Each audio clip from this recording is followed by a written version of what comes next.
આજે ધાંગધ્રા નગરપાલિકા વિસ્તારમાં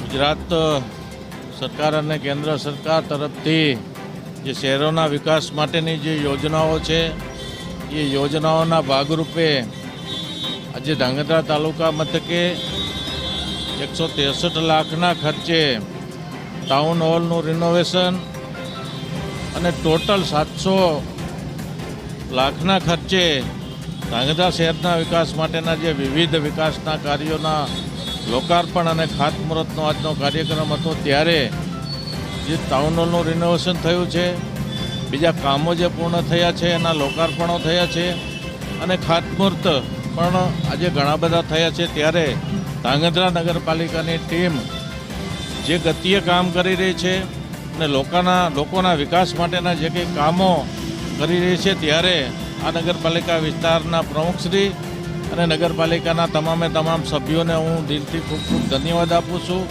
આ પ્રસંગમાં આપણા પૂર્વ કેબિનેટ મંત્રી અને આ જ ગામના ધાંગધ્રાના જ વતની એવા કે જાડેજા સાહેબ અને આપણા વિસ્તારના ધારાસભ્ય પ્રકાશભાઈ વરમોરા સાહેબ પણ હાજર રહ્યા અને સમગ્ર નગરપાલિકાની ટીમ પણ આ કાર્યક્રમમાં હાજર રહી. ત્યારે બધાને હું ખૂબ ખૂબ ધન્યવાદ આપું છું.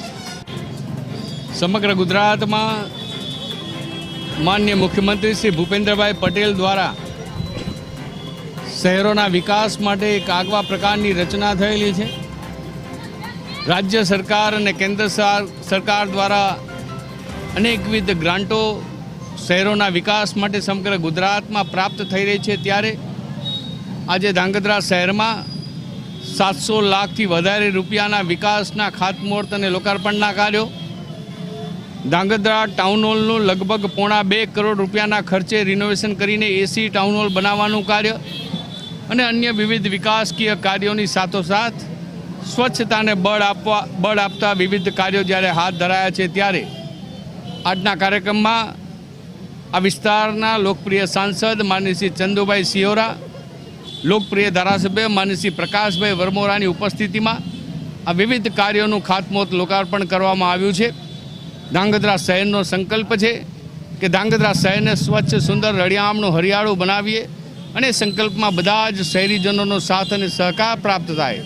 સાથોસાથ ચૂંટાયેલા જનપ્રતિનિધિઓ, માનનીય નગરપાલિકાના પ્રમુખ શ્રી કુલદીપસિંહ અને એમની સમગ્ર ટીમે જે એક આગવા પ્રકારનું કાર્ય કર્યું છે એ બધાના કારણે આજે ધાંગધ્રા શહેરને અનેક સુવિધાઓનું વિકાસની ભેટ પ્રાપ્ત થઈ રહી છે. હું નગરપાલિકાની ટીમને ખૂબ ખૂબ અભિનંદન આપું છું.